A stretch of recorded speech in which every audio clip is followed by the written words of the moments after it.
Hey, what's up? It's Dominic DeAngelo. It is Brass Ring Media. It is June 17th, 2025, and it's a Tuesday. So, what I'm going to talk about is what happened on Monday, which, hey, what do we all associate wrestling with on a Monday? Oh, that's WWE Raw. Yeah, unfortunately, an injury occurred. And, that happens, and it's unfortunate. It's the name of any kind of game, whether you're playing football, basketball, baseball, hockey, and pro wrestling, even if it's a simulated sport that has a predetermined outcome. Uh, but yeah, uh, and it's never a convenient time to get injured. Um, Unfortunately, Liv Morgan dislocated her shoulder and looks to be out for at least an extended period of time after dislocating her shoulder. It's unfortunate. It seemed like a freak accident from reports and from how it seemed to happen. Yes. I mean, just like the cliche goes in pro wrestling, it ain't ballet. And that's one example of it. So it's sad for Liv, especially, people brought up the point too I saw online. Hey, Evolution's right around the corner. So it's really bad timing. She's been involved in several storylines at the moment too when it comes to Dom. Uh, uh, oh my gosh, Roxanne Perez. And now with Nikki Bella too, which would seem like a very exciting thing that they were going to build for Evolution. So it sucks. It sucks. But there is always, even in this unfortunate time for pro wrestlers when they get hurt and they're really on a great run, it can ultimately come out and pan out even better.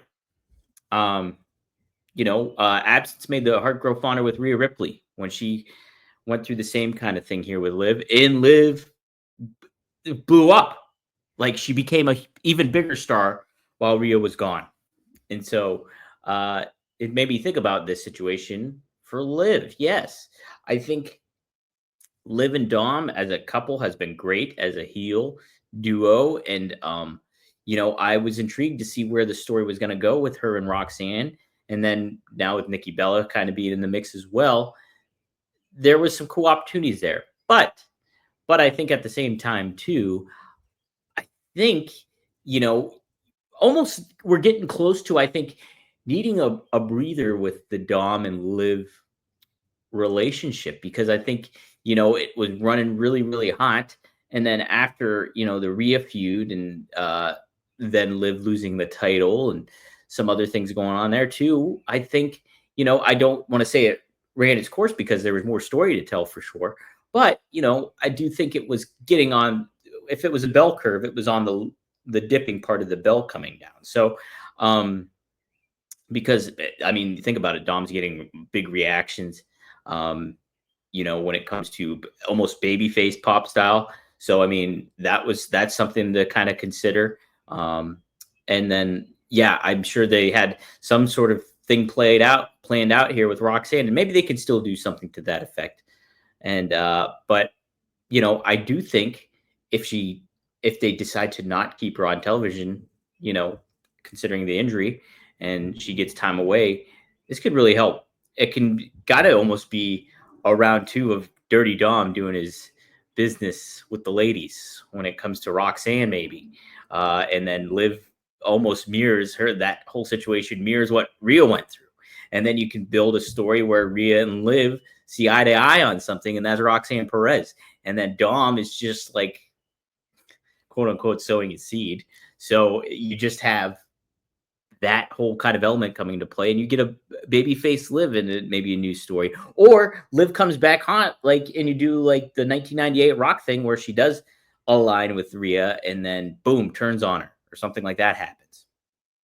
So there's a lot of cool potential, I think, going there. Despite the unfortunate circumstances.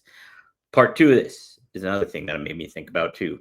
Opening match on Raw was that Fatal 4-Way Queen of the Ring tournament opener that had Asuka making her return. And then you had Raquel Rodriguez also in that match as well. Well, who cost Raquel Rodriguez that match? Rhea Ripley. So when I think about that situation, this is a good opportunity for Raquel Rodriguez.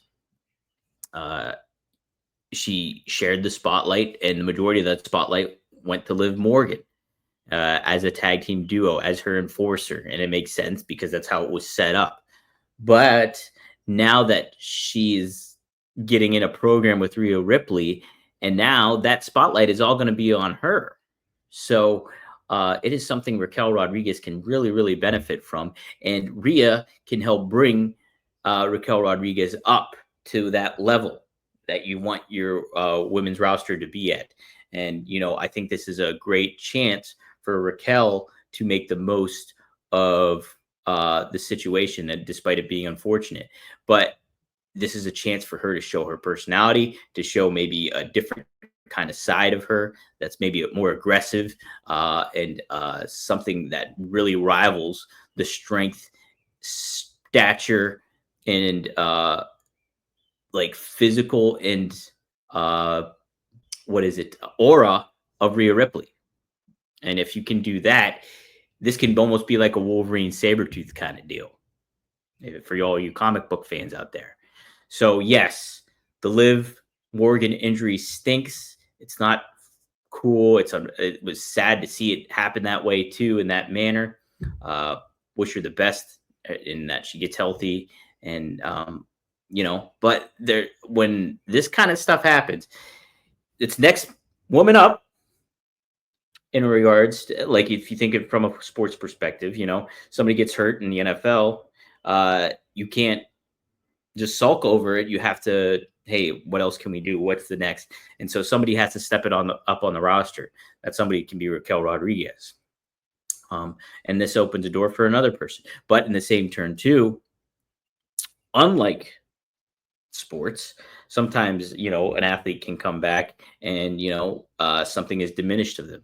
When it's pro wrestling, sure, maybe, they're lingering from injuries, but there's certain ways to tell a story, and that star power can still continue on, even if they don't physically have the nature that they maybe did beforehand. Now, it's a separated shoulder, so I don't think that this will be a long-term lingering issue for Liv, but, the fact of the matter is she can come back and be even hotter when it comes back, and be like have new momentum. So I think it sucks, but there's positives that can stem from all this. So wish Liv the best. And I thought Raw was a fun show. If you haven't, check out my previous hotline. I talk about Bill Goldberg, and guess what? Boom, shows up on Raw. The speculation was going to show up on SmackDown, but no, he showed up on Raw. And yes, indeed, he will be challenging Gunther for that World Heavyweight Championship at Saturday night's main event.